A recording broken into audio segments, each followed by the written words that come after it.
After kissing my husband's hand one last time, I walked down the hospital hallway, barely holding it together. Then I passed two nurses by the break room. One whispered, "She still has no idea, does she?" The other replied, "No. And if she finds out, we're finished." I stopped walking. My heart sank, and the room my husband had been in was locked. The last kiss I ever gave my husband was on a cold, lifeless hand. I walked away from his hospital room, my world crumbling, barely holding myself together. But then two hushed voices in the hallway shattered what little peace I had left. "She still doesn't know, does she?" And the chilling reply, "No, and if she finds out, we're finished." My heart didn't just drop, it absolutely plummeted. I in the haze of my agony. A locked hospital room. Ben's missing phone. A text message sent after he was declared dead. These weren't random coincidences. They were jagged breadcrumbs, leading me into a darkness I never knew existed. I was about to discover secrets that would shatter everything I thought I knew about the man I married, about our life together.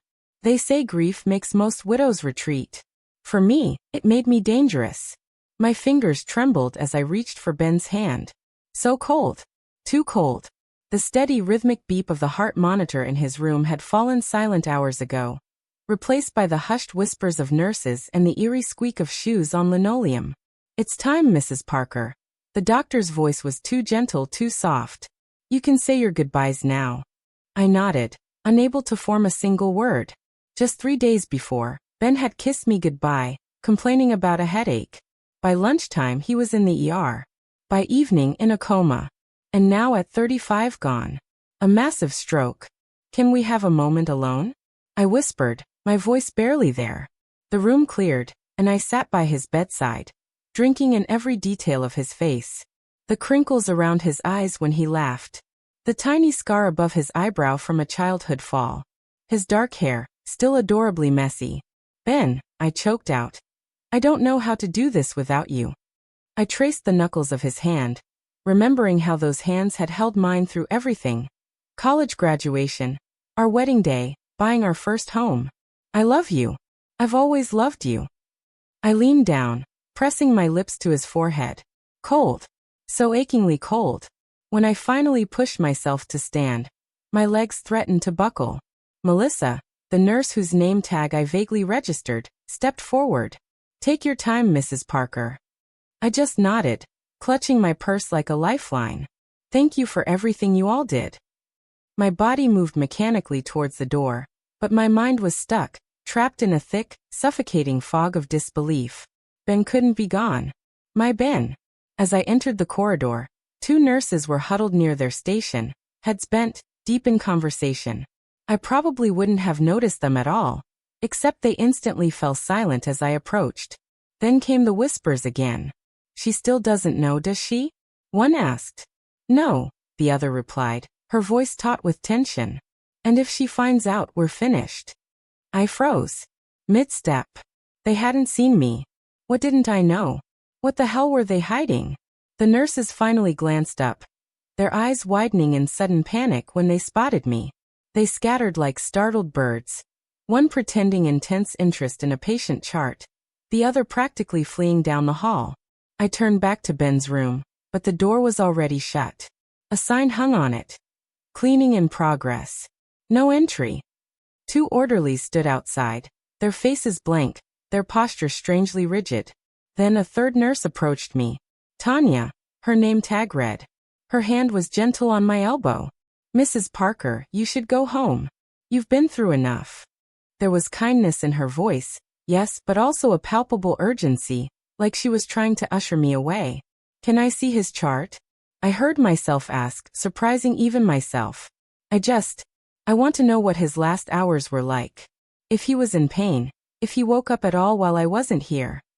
Tanya's smile tightened. "You'll have to wait until morning. There's been a delay in documentation. Hospital protocol." Was he conscious at all before he passed? I pressed, a desperate need for answers suddenly consuming me. "No, Mrs. Parker. He wasn't responsive after admission." Her eyes darted away from mine. "He wouldn't have known." I nodded, trying to accept her words, but something felt off. Deeply, fundamentally wrong. It was like walking into your own home and sensing something had been moved, but not being able to pinpoint what. Emma. Ben's sister, Julia, rushed down the hall, her hair disheveled, her eyes red-rimmed. She pulled me into a tight hug. I came as soon as I could. I can't believe he's gone. Julia had always been Ben's emotional opposite. He was reserved, she was expressive. He planned, she improvised. We'd grown apart in recent years, only speaking on holidays and birthdays. It happened so fast, I said, my voice hollow. Julia pulled back, a look of confusion clouding her face. But that doesn't make sense. He texted me this morning at 6 a.m. He sounded fine. I blinked. He what? Yeah. He said he was feeling better and the doctors might release him soon.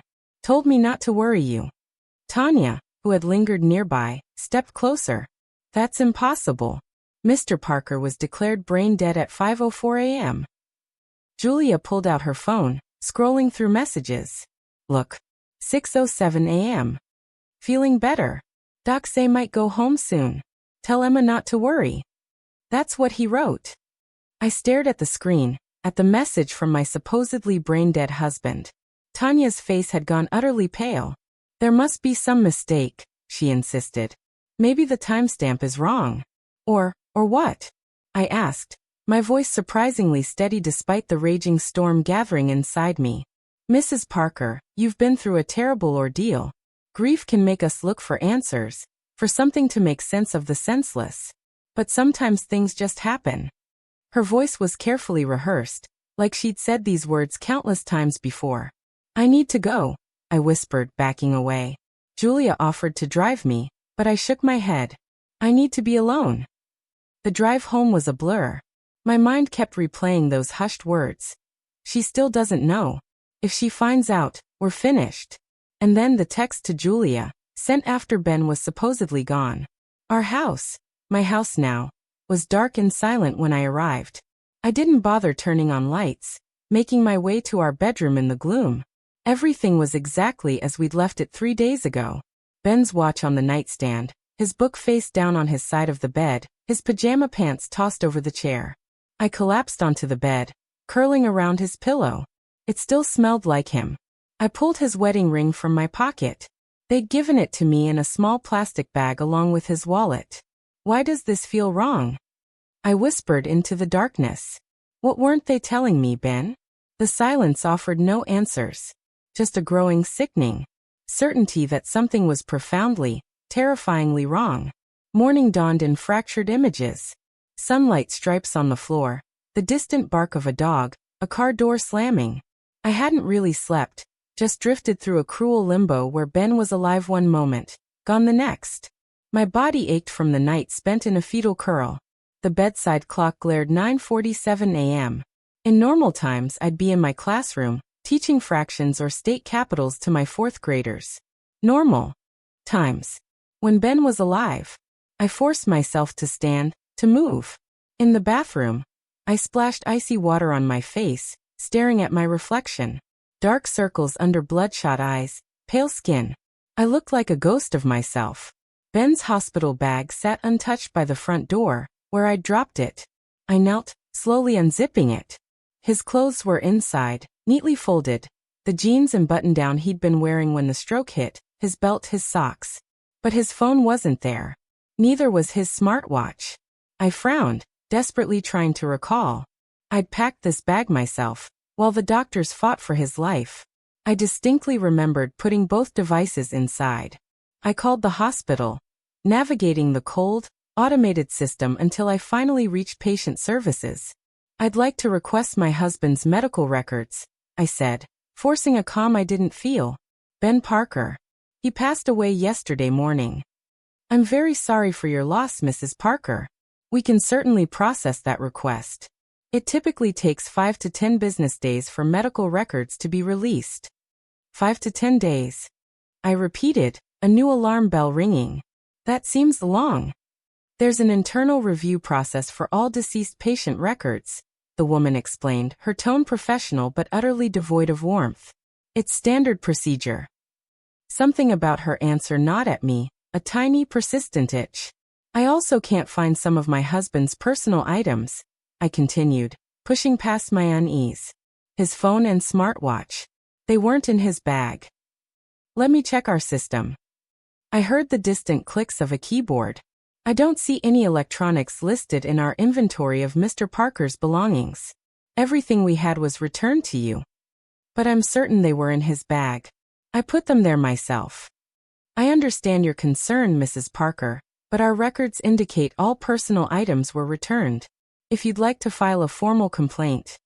No, I cut her off, the word sharp. That's fine. Thank you.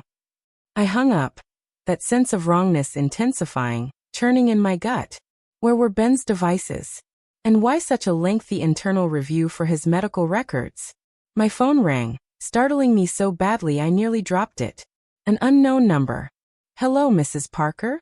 A woman's voice, hushed and urgent. This is Tanya from the hospital. The nurse from yesterday. My breath hitched. Yes, I shouldn't be calling you. I could lose my job. Her voice shook slightly. But I saw something in your husband's chart. Something that wasn't supposed to be there.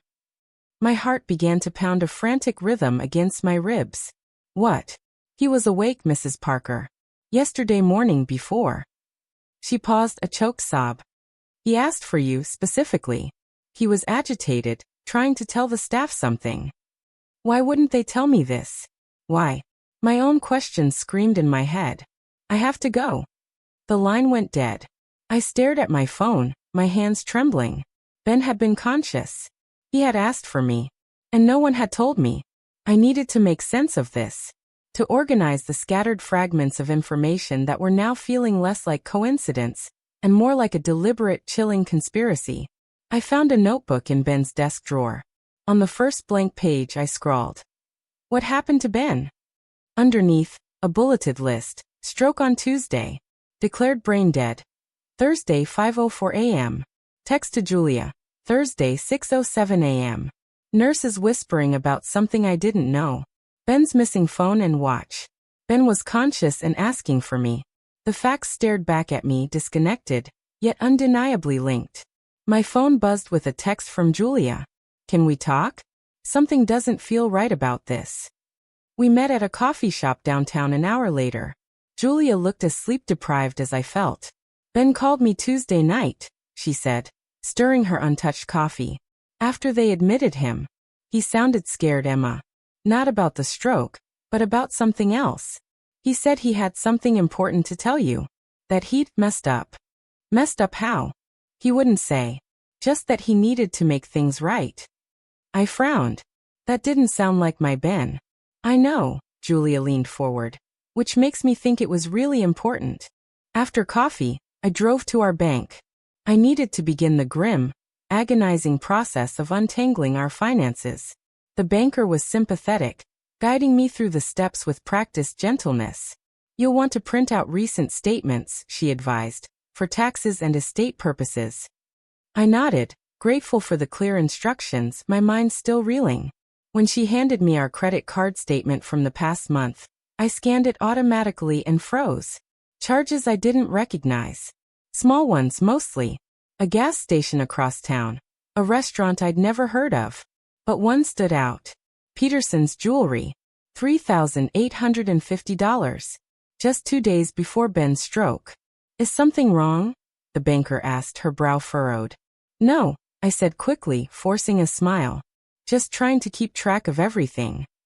I left the bank, the statement folded tightly in my purse, my mind racing. Ben and I shared everything. We consulted each other before any purchase over $100.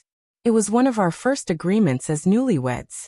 What had he bought for nearly $4,000 without telling me? Peterson's jewelry was downtown, a small, elegant shop with a green awning. I'd walked past it countless times but never been inside. The bell above the door chimed softly as I entered. A middle-aged man with kind eyes and glasses looked up from behind the counter. Good afternoon. How can I help you? I approached, suddenly uncertain. My husband made a purchase here recently. Tuesday. Ben Parker. Recognition flickered in the man's eyes. Yes, of course. He picked up a custom piece. He smiled, a genuine, warm smile. A beautiful choice. Can you tell me what it was? A ring. White gold with a sapphire center stone. He said it was a surprise for someone named Sophie. The floor seemed to tilt beneath me. Sophie. I'd never heard that name from Ben. Not once. Are you all right, ma'am? Fine. I managed my voice thin. Did he say anything else about this? Sophie. The jeweler hesitated, then. Only that it was important to get it right. That she'd been waiting a long time. By the way, if you're still piecing together this puzzle with me, and your jaw hasn't quite hit the floor yet, please hit that subscribe button. More unbelievable stories are always coming, and you won't want to miss a single twist. I thanked him and stumbled out, my mind spinning so fast I thought I might actually vomit. Ben had bought another woman an expensive ring. He'd kept it secret. He'd told Julia he'd messed up. The pieces were now falling into a horrifying pattern I absolutely did not want to see. Back home, I sank into Ben's desk chair, staring at his laptop. We knew each other's passwords. Another one of our sacred agreements. No secrets. Except, apparently there had been secrets. I tried to open his email, typing in his password. Access denied. He'd changed it. I tried every variation I could think of. Nothing. Finally, in a desperate surge of anger and fear, I clicked forgot password, sending the reset link to his recovery email, which thankfully was forwarded to my phone. The screen loaded, and Ben's inbox appeared. Hundreds of emails, mostly work-related. But at the very top, unread, sent yesterday morning, from Sophie Allen. Subject. You didn't tell her, did you? My finger hovered, trembling, between fear and a searing, unstoppable anger. I clicked. The email opened, revealing not just one message, but an entire thread spanning months. 8 months, to be exact. I scrolled to the very beginning, my heart pounding a frantic drum in my ears. Ben, I know we agreed to keep our distance, but Claire asked about you again yesterday. She's starting to ask questions I don't know how to answer. Sophie. Claire. I kept reading, message after message, my world unfolding into a story I knew nothing about. Ben's replies were careful, measured. I'm trying to figure out the right time, Sophie. Emma deserves to know, but I need to do this right. These weren't love letters. They were heavy with obligation, with shared burdens. And then I saw it. A name that appeared again and again. Claire. Claire lost another tooth. Claire's teacher says she's reading above grade level. Claire wants to know why her daddy doesn't live with us. Her daddy. Then a photo attachment caught my eye. Dated 3 months ago. I clicked it open and the world stopped. There was Ben smiling broadly, kneeling beside a little girl at a playground. She had his eyes. His dimple when she smiled. The caption read simply, "First day at the park with Daddy." The laptop slid from my trembling hands onto the desk. Ben had a child. A daughter. And he had hidden her existence from me for our entire marriage. No. This couldn't be. This wasn't real. I snatched my phone, dialing Julia's number without even thinking. Emma, what's wrong? Her voice was instantly alert. Did you know? I demanded, surprised by the raw anger in my voice. About Ben's daughter? Silence stretched between us.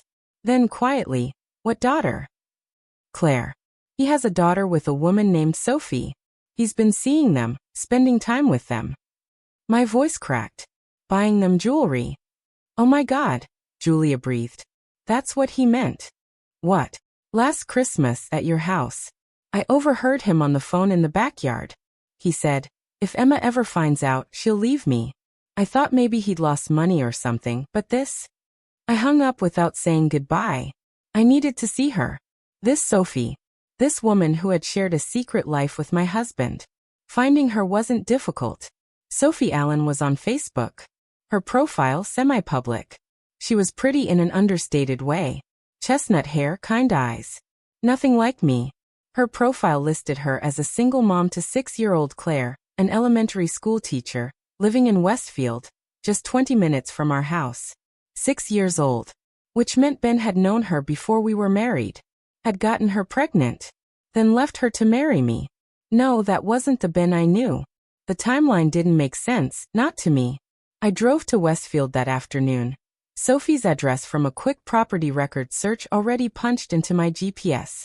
Her house was small but well kept, with a child's bicycle on the front lawn and colorful chalk drawings on the driveway.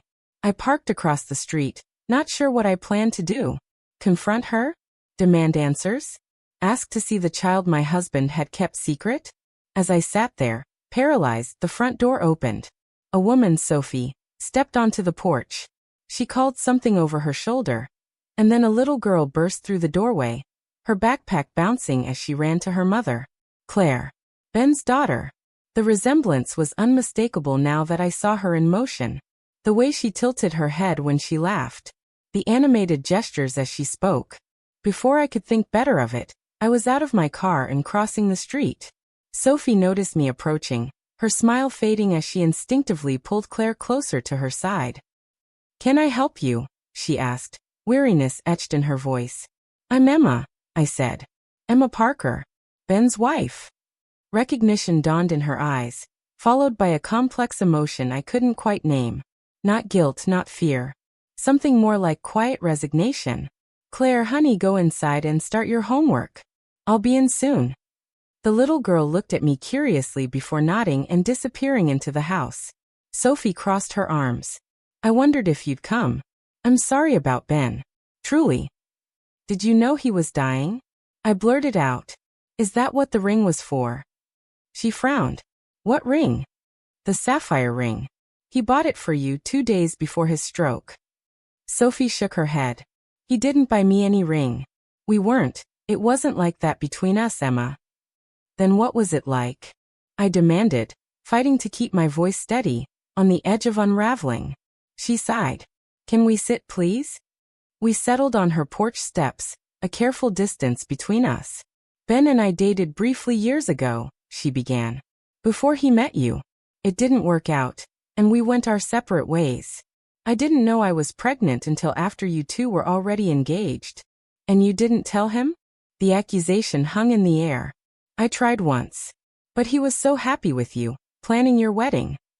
She looked down at her hands. "I decided to do it on my own. But he found out." She nodded. 3 years ago, Claire had a medical emergency, a severe allergic reaction. The hospital needed family medical history. I called him in desperation." She paused, taking a shaky breath. "He came right away. And after that, he wanted to be in her life." "Behind my back," I said, the hurt raw, a fresh wound. "He was going to tell you.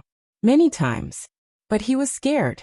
Scared that you'd leave him, that you wouldn't understand." Sophie looked at me directly. "At first, yes. But later, it was more complicated. Ben wasn't hiding Claire out of shame, Emma. He was scared. Someone else didn't want her to exist." "What does that mean?" But Sophie was already standing. "I've said too much. Claire and we've already lost Ben. We can't afford to lose anything else." She went inside, leaving me alone with questions that only multiplied, suffocating me. I drove home in a daze, Sophie's words echoing in my mind. Someone else didn't want her to exist. What could that possibly mean? Who would care about Ben having a child from a previous relationship? At home, I pulled open the bottom drawer of Ben's desk, where he kept old journals and notebooks. I wasn't sure what I was looking for, only that I needed to understand who my husband really was. Near the back, I found a worn leather travel journal from 3 years ago. Around the time Sophie said Ben had discovered Claire's existence. I flipped through pages of mundane work notes until an entry caught my eye. April 18th. Saw her again today. Same man watching from the car. I think I've made things worse by going back. Need to be more careful. He hadn't named names, but the timing aligned perfectly. I continued reading, finding scattered entries that now took on chilling new meaning. May 2nd. Meeting with and about the arrangement. Don't trust him. But what choice do I have? June 15th. Transfer complete. This has to work. Too much at stake now. My phone chimed with a text message from an unknown number. "This is Sophie. That black SUV is back. The same one Ben warned me about. I'm scared." I called her immediately. "What SUV? Who's watching you?" "I don't know," she said, her voice a hushed whisper. "Ben noticed it a month ago. Someone parked outside my house or Claire's school. He confronted the driver once, but the man denied following us." Did Ben say who he thought it was? He mentioned something about the health fund he was working with. Said someone there was too invested. I didn't understand what he meant. Health fund. Ben worked in finance, specializing in healthcare investments. He'd mentioned a special project over the past year. Something about a private medical research foundation. I'd assumed it was just extra work. Sophie, what school does Claire attend? Briarwood Elementary. Why? I opened my laptop, searching for Briarwood.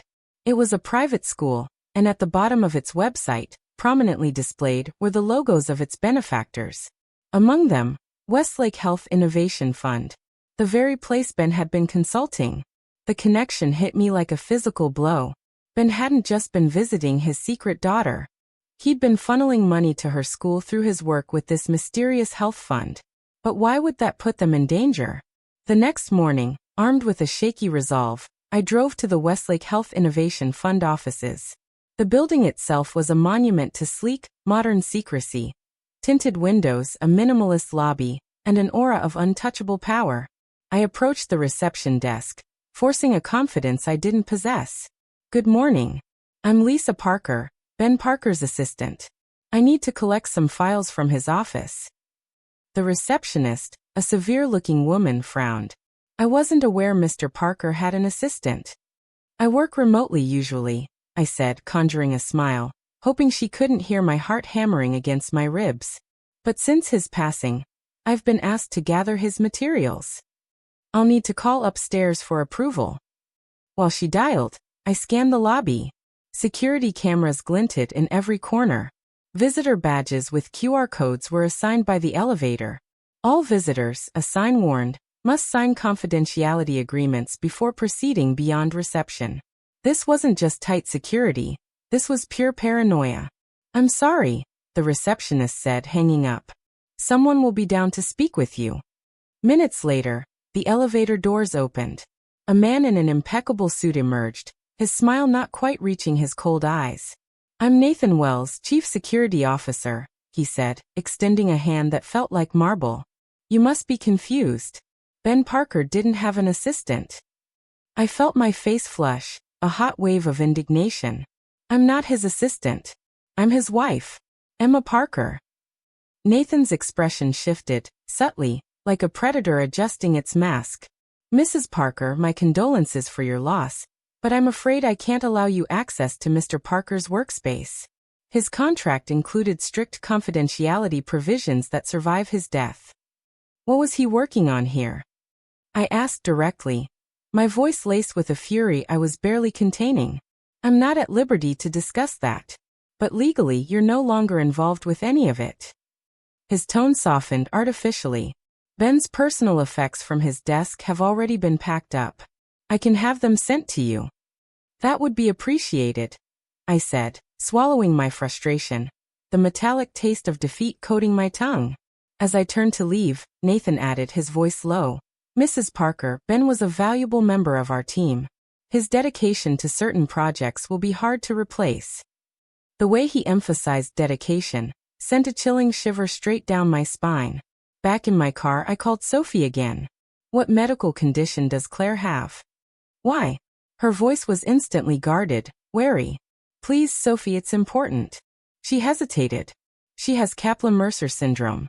It's rare, a genetic disorder that affects her immune system and development. Kaplan-Mercer syndrome. I'd never heard of it. The health fund Ben worked with. I pressed. Did they ever reach out to you about Claire? Once, about 2 years ago. They wanted to enroll her in some clinical study. I refused.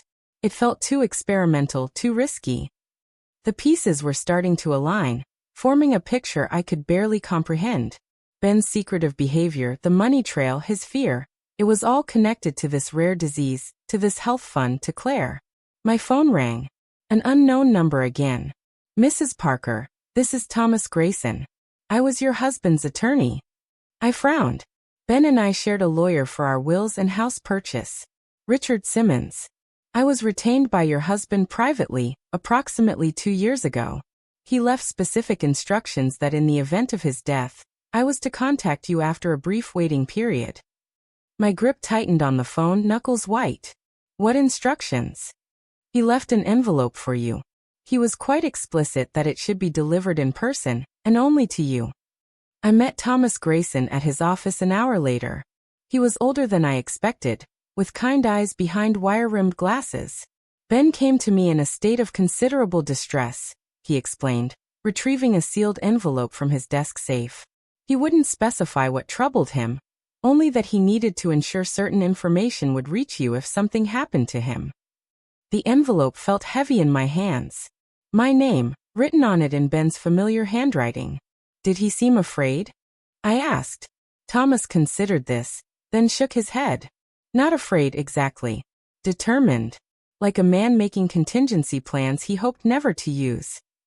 I thanked him and returned to my car, my heart pounding, before tearing open the envelope. Inside was a key, a hand-drawn map that appeared to show part of the hospital, and a note. Emma, if you're reading this, then I waited too long to tell you. I'm sorry. For everything. The key opens locker 224 in the hospital's East Wing staff area. What you find there will explain better than I ever could. I love you. Always have, always will. Ben. I drove straight back to the hospital, Ben's crude map guiding me to a staff-only storage area in the East Wing. Using a service elevator, as he'd indicated, I avoided the main areas where I might be recognized. Locker 224 was at the end of a quiet, forgotten corridor. The key slid in perfectly. Inside were files, USB drives, and a handwritten letter on top. Emma, they didn't want her to live. I fought it. I did everything I could. The fund isn't what it seems. They're using children like Claire for something beyond medical research. When I found out, I tried to pull her out safely. They threatened me. Threatened Sophie. Said they'd withdraw all treatment if I exposed them. I had to play along. Had to keep you in the dark to protect you. If you're reading this, something's gone wrong. Get these files to Dr. Rachel Hansen at the State Medical Board. She's the only one I trust. Forgive me, Ben. I sank to the floor, the files scattering around me. As grief and rage collided in my chest, a devastating explosion of emotion. The nurse's whispered words now made horrifying, sickening sense. She still doesn't know, does she? No. And if she finds out, we're finished. They weren't talking about an affair. They were talking about whatever had really happened to Ben. Whatever unspeakable truth he had discovered that had cost him his life. In that sterile, impersonal hospital hallway, surrounded by my husband's desperate final message, I made a promise. A silent, unshakable vow. I would uncover every single secret Ben had died protecting. No matter what it cost me. I spent the entire night devouring every document in Ben's locker. My eyes burned, my head throbbed, but I couldn't stop. Each page peeled back another layer of a nightmare I could barely comprehend. Ben's letter was only the beginning. He'd kept meticulous records of everything. Emails, meeting notes, even recorded phone conversations. The full, terrifying truth was laid out in his careful handwriting, each detail. More shocking than the last. Claire had been diagnosed with Kaplan-Mercer syndrome at age 3. It was rare, potentially fatal, with no FDA-approved treatments. Sophie had struggled for years to find specialists who even recognized the condition, let alone knew how to treat it. Then Westlake Health Innovation Fund had reached out, seemingly by coincidence. They were running a clinical trial for a new treatment. They said Claire would be perfect. Sophie, uncomfortable with the experimental protocol and the mountains of non-disclosure agreements, had refused. That's when Ben stepped in. Without Sophie's knowledge or consent, he'd used his connections at work to enroll Claire in the study under modified paperwork. He forged Sophie's signature, falsified addresses, created an entire fictional backstory for how Claire came to the program. And it had worked. Claire started receiving treatments. Her condition improved dramatically. But 6 months in, Ben discovered something that changed everything. The fund wasn't just studying these children. They were using them. Testing boundary-pushing treatments that hadn't gone through proper channels. Treatments that bordered on human experimentation. The children showing the most promise were being groomed for something called Phase 3. The horrifying details of which Ben had been unable to uncover. When he tried to withdraw Claire from the program, they threatened to expose his fraud. Worse, they swore they'd ensure Claire would never receive medical treatment anywhere again. They had the connections to make it happen. So Ben had made a devil's bargain. Silence in exchange for Claire's continued treatment. He'd become an unwilling accomplice, funneling money through legitimate-looking channels, even helping them recruit other desperate families, all while keeping everything from me. The sun was just rising as I finished reading, casting long, accusing shadows across our living room floor. I felt hollow, scraped out, like an empty vessel. The husband I thought I knew had been living a double life. Not of infidelity, but of desperate choices and agonizing moral compromise. I called Sophie. "I know everything," I said when she answered, my voice flat. "About Claire's condition. About what Ben did to get her into the program." Silence stretched between us. "He told you he left documents? Letters? Everything?" I paused. "Did you know what he did? That he enrolled her without your consent." "I found out last month," she said, her voice tight with a pain I now understood. I was furious. I threatened to go public, to report him and the fund. He begged me to wait. Said he was gathering evidence, building a case. He just needed time. Time he didn't get. "The ring," I said suddenly. "The sapphire ring he bought. It wasn't for you, was it?" "No," Sophie said softly, a catch in her voice. "It was for Claire. Her birthstone. He wanted to give her something permanent. Something that would last."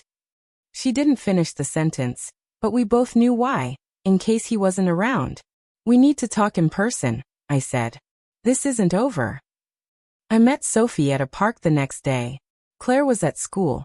The very school Ben had helped fund, I now realized. We sat on a bench, watching other children play, our voices low and urgent. "How is she?" I asked. "Better than she's been in years," Sophie admitted. "The treatments, whatever they are, they're working. Her immune system is actually functioning. She's growing normally. She can run and play like other kids." "At what cost?" I whispered. Sophie looked at me sharply. "What would you have done? Let her suffer? Die?" "That's not what I meant," I said quickly. "Ben believed they're using these children for something beyond treatment. Something dangerous." "Then why didn't he stop it?" "Because he was trapped," I said. "They had leverage over him. And he was afraid. For Claire." Sophie stared out at the playground, at a little girl conquering the monkey bars, her face set in fierce determination. "Claire doesn't know any of this. She just knows she feels better. And that," her voice caught, "that her dad visited sometimes and brought her presents." "Do you have copies of any paperwork from the fund? Anything you signed initially?" "Just the rejection letter I sent when I refused to enroll her." "Why?" "Because I need to understand exactly what we're dealing with." After meeting Sophie, I drove to Children's Medical Center. Dr. Rosenthal, according to Ben's notes, was Claire's primary physician and the liaison between the families and the fund. I found his office on the 4th floor. Outside his door I hesitated, then knocked. "Come in," a voice called. Dr. Rosenthal was younger than I expected, maybe early 40s, with kind eyes and a weariness that spoke of long, arduous hours. His office walls were covered with children's drawings. "Can I help you?" he asked. "I'm Emma Parker," I said. "Ben Parker's wife." Recognition flickered in his eyes, immediately followed by caution. "I'm very sorry for your loss, Mrs. Parker. How can I assist you today?" "I'd like to talk about Claire Allen." His expression didn't change, but his hands stilled on the desk. "I'm afraid I can't discuss patients with non-family members." "I know about the Westlake program," I said, cutting him off. "I know Ben helped get Claire enrolled without proper consent. And I know the fund is doing something that goes beyond standard treatment protocols." Dr. Rosenthal glanced at his closed door, then back at me. "Mrs. Parker, I understand you're grieving, but these are serious allegations." "They're not allegations. They're facts. Facts that Ben documented extensively before his death." He was silent for a long moment. "What exactly do you want from me? The truth? Is Claire in danger?" He sighed heavily. "Sometimes helping someone means coloring outside the lines, Mrs. Parker. The treatments these children receive aren't approved through conventional channels, because the conventional channels move too slowly for kids like Claire. So you falsify records, coerce families, threaten people who try to speak out?" I challenged, my voice rising. I treat my patients, he said firmly. What the fund does with their data, how they secure their funding, that's beyond my control. Is it? I scoffed. Or do you just look the other way because the results justify the means? He stood abruptly. I think you should leave, Mrs. Parker. I have patients waiting. One more question, I said, remaining seated. What is phase 3? Dr. Rosenthal's face paled slightly. I don't know what you're talking about. But I could see in his eyes that he did. And it frightened him. I left the hospital and drove directly to Claire's school. I parked across the street, watching as children poured out at dismissal time. Claire was easy to spot. Ben's eyes, Ben's smile, as she ran to where Sophie waited. She looked healthy, happy. Whatever was happening with the fund, whatever moral lines had been crossed, the treatment was working. Was it worth it? The deception, the compromise, the fear? As I watched Claire climb into Sophie's car, laughing at something her mother said, I could understand why Ben had thought so. But the cost was rising. 2 days later, Sophie called in a panic. They've dropped Claire from the program, she cried, her voice shaking uncontrollably. Someone leaked information about unauthorized participants, and they're doing an internal audit. Claire's been removed from treatment, effective immediately. My stomach dropped. What did they say? Just that there were irregularities in our paperwork that needed to be addressed. That Claire's participation is suspended indefinitely. She took a shuddering breath. Emma, without those treatments, her condition could regress. Everything she's gained could be lost. I thought of Ben's desperate note. They didn't want her to live. I fought it. I did everything I could. What if exposing the truth meant Claire would suffer? Was justice worth a child's health? Her life? I'll call you back, I said, hanging up. That night, I sat at Ben's desk, surrounded by his files, torn between two impossible choices. Expose the fund's unethical practices and risk Claire's health, possibly her life, or stay silent, and let them continue using vulnerable children for whatever phase 3 truly entailed. Ben hadn't found a way out of this maze. Had his death been the result of trying? My phone rang. Unknown number. Hello, Mrs. Parker. My name is Travis Harmon. I was a colleague of your husband's. We need to talk. We met at a nondescript diner off the highway, the kind of place you go to disappear, far from the polished glass and steel of Westlake. Travis Harmon, a man in his 50s with shrewd, graying eyes that missed nothing, was already there. I worked with Ben on the initial Westlake partnership, he explained, his coffee untouched. I was the whistleblower who exposed their previous fund's tactics 3 years ago. Previous fund? Travis nodded grimly. They've operated under different names. Westlake is just the latest iteration. They find a legitimate medical need, rare diseases with no established treatments, and use it as a shield for their real operations. Which are what exactly? I whispered, leaning in. He glanced around, then lowered his voice further. Developing biological enhancements that go far beyond treating disease. Military applications mostly, but they need human subjects, and children are ideal. Their systems are more adaptable. That's monstrous. I breathed, a cold dread twisting in my stomach. It is. And nearly impossible to prove, because they hide behind layers of legitimate research. The treatments work. The children do get better, so families don't ask questions. Ben tried to expose them. Travis's expression softened. Ben was caught in the middle. He discovered what was happening after Claire was already enrolled. They had him cornered. Expose them and lose Claire's treatment, or help them and keep her alive. He paused. He chose a third option. He began gathering evidence, building a case that would be too strong to ignore. And they found out. He nodded. I believe so. Ben contacted me the night before his stroke. Said he had everything we needed to shut them down for good. My mind flashed back to Ben's missing phone and watch. They took his devices from the hospital. His evidence. Not all of it, Travis said. Ben was smarter than that. He kept backups. That's what I need your help to find.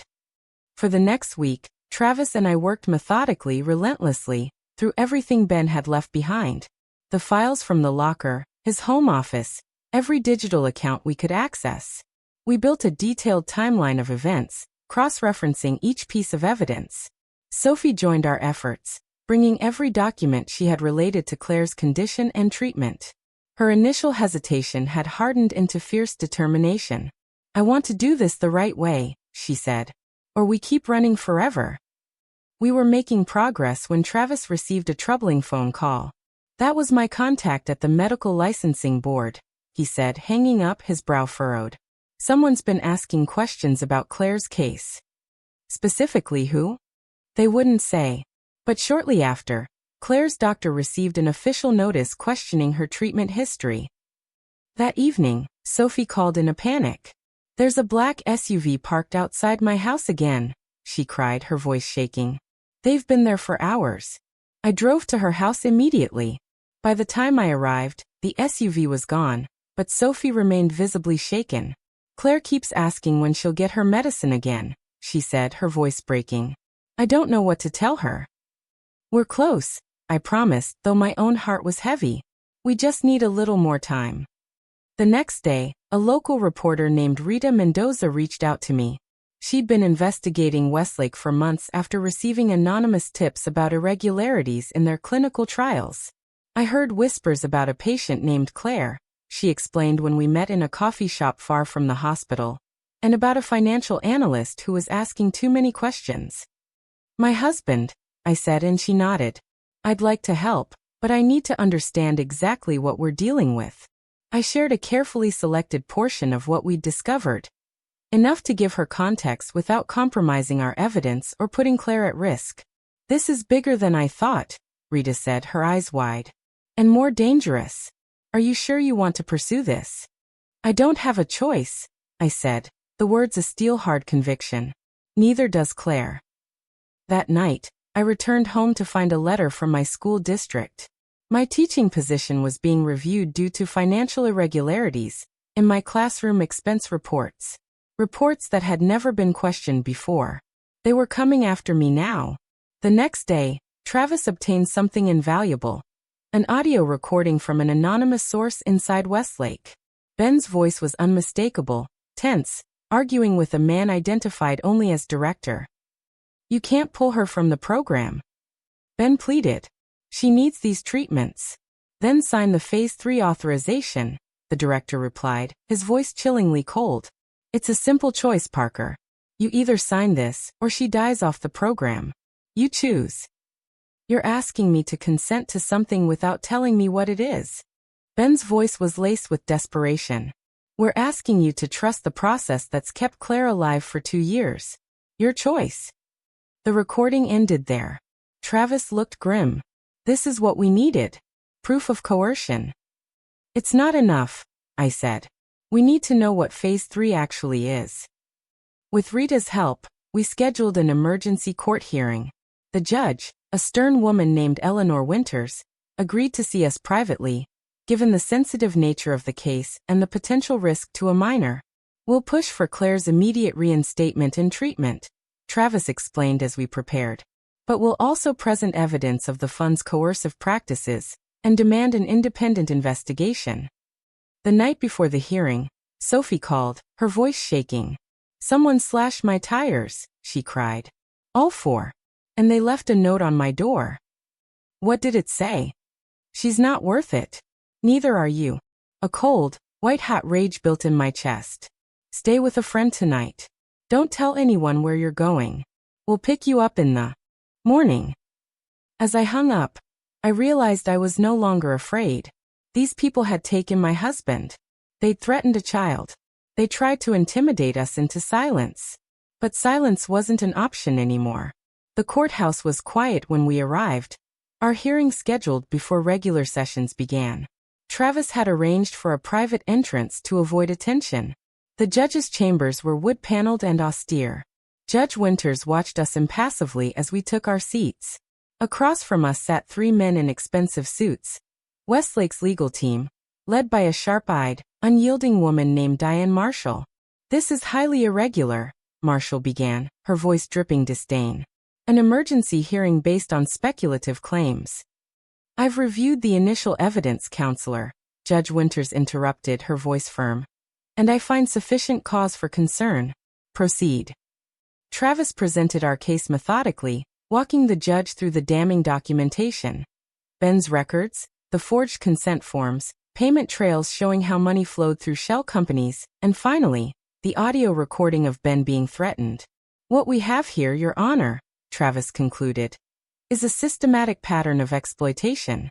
Vulnerable families with children suffering from rare diseases are targeted, coerced, and then trapped in a program that goes far beyond ethical medical research. These are serious allegations, Judge Winters said. What does the fund have to say?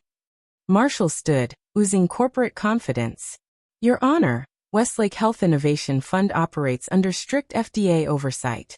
Our clinical trials have saved countless lives, including Claire Allen's. Yes, there are confidentiality requirements.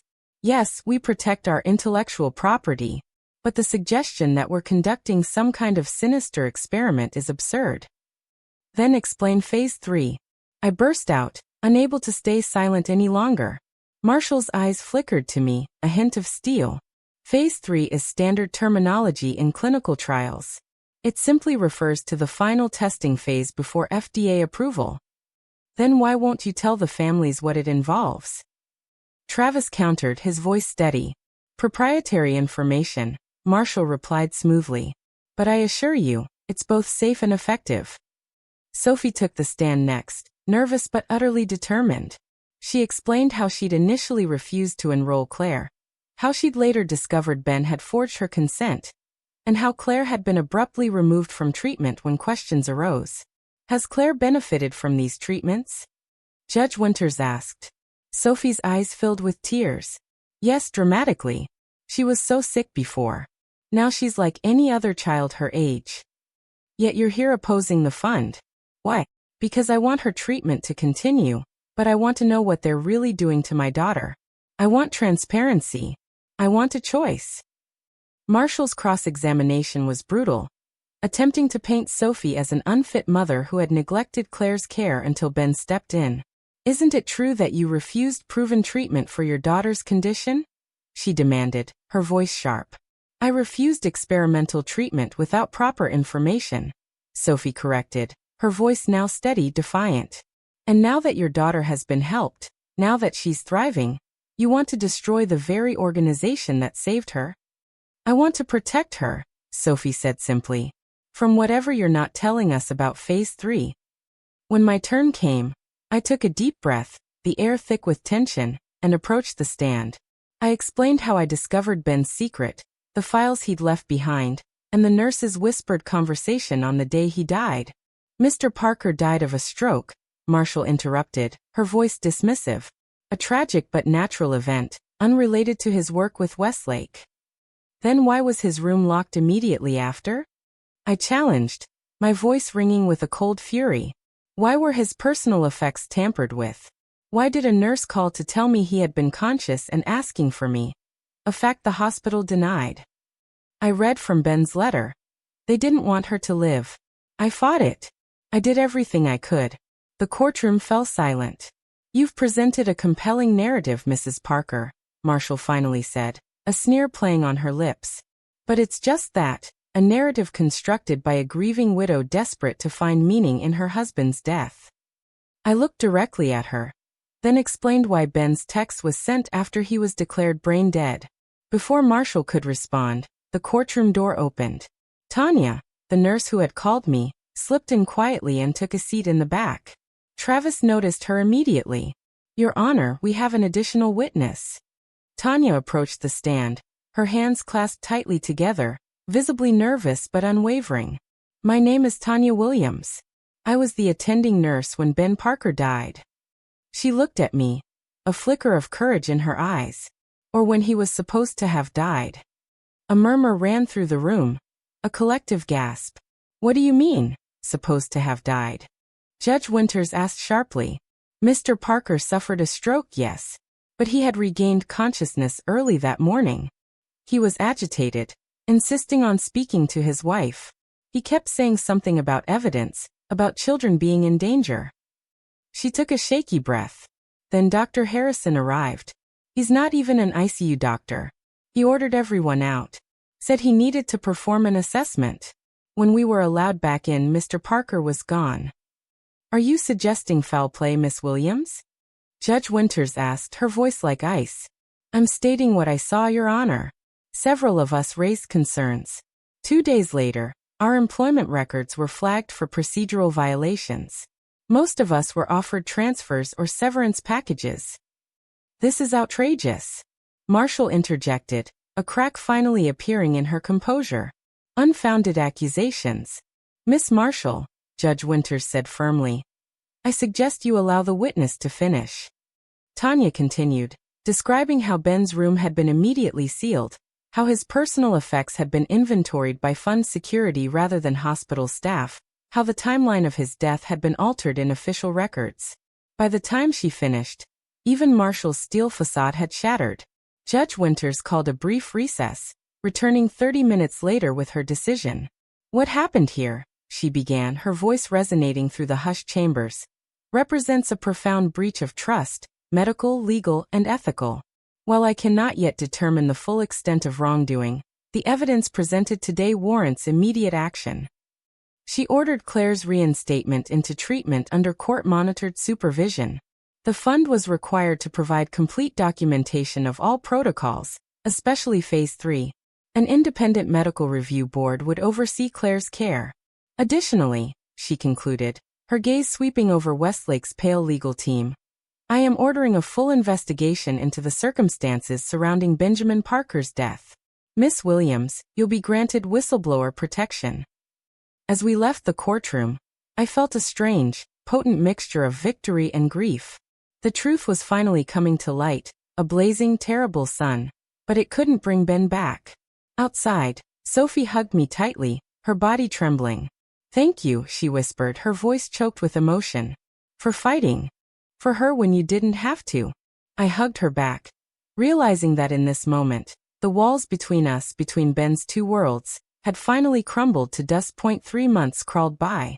Spring blossomed into summer, bringing with it a slow, tentative return to something resembling normalcy.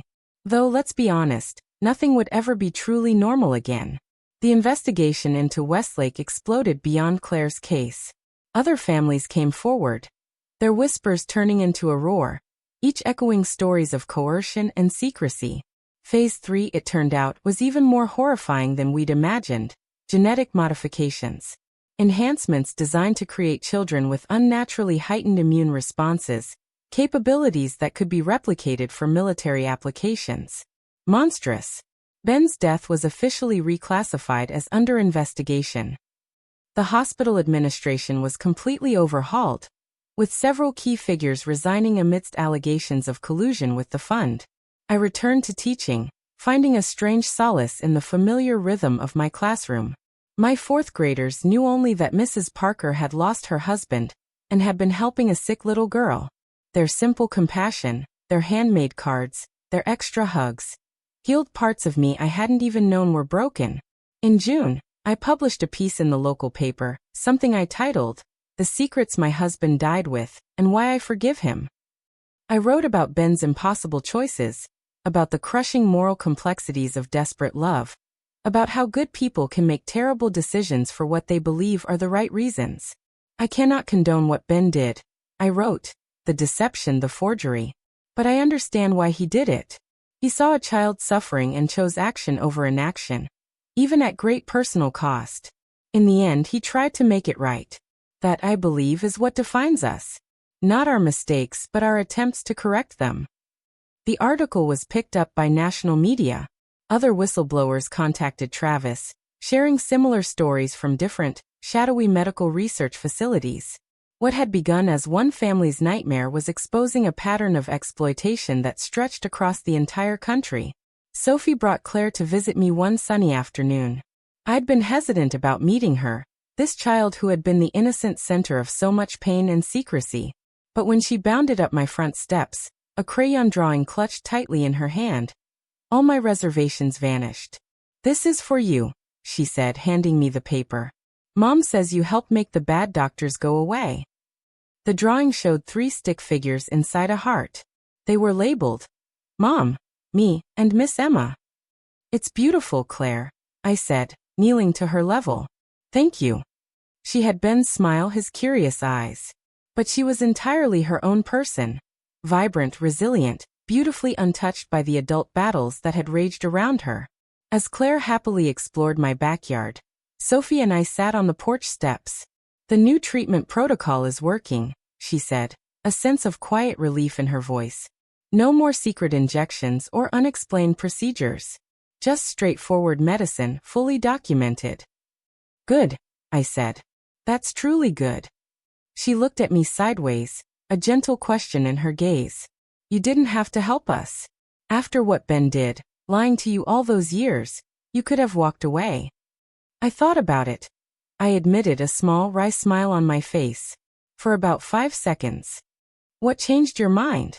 I watched Claire as she discovered a butterfly in my garden, her face lighting up with pure wonder.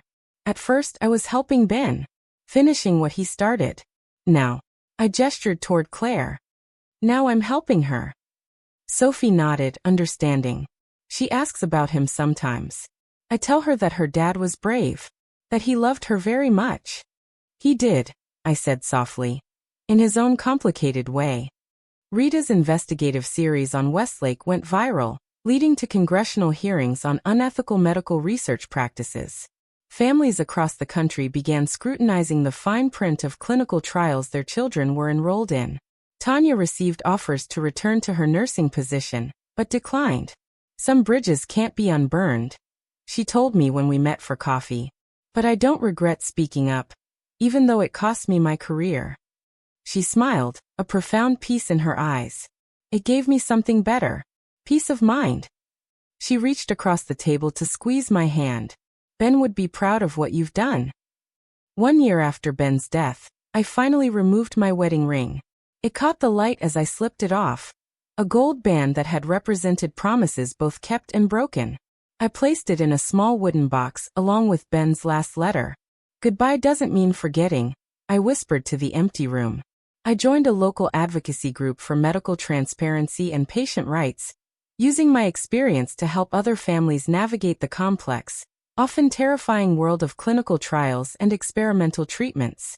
It wasn't the life I had planned, but it had purpose. It had meaning. On the anniversary of Ben's death, I visited his grave alone. The headstone was simple, just his name and dates. Nothing about the complicated man he had been. The loving husband, the secret father, the reluctant conspirator, the final whistleblower. I placed fresh flowers against the stone, then sat on the grass beside it. I found the truth, Ben, I said to the quiet cemetery. And I still love you. But now, I took a deep, shuddering breath, feeling the crushing weight of the past year lift slightly. Now I get to breathe again. As I walked back to my car, I thought about the many versions of truth I had discovered since that day in the hospital corridor. The truth about Ben, about Claire, about what people will do, good and bad, in the name of love and survival. He died with secrets, yes, but he also died trying to fix them. And in the wreckage he left behind, I found the strength to finally begin again. This journey tore down everything I thought I knew, but it also built me back stronger. It made me wonder, what would you do if the truth about someone you loved was hidden behind a wall of whispers? Could you find the courage to tear it down? Tell me what you think in the comments below. I truly want to know.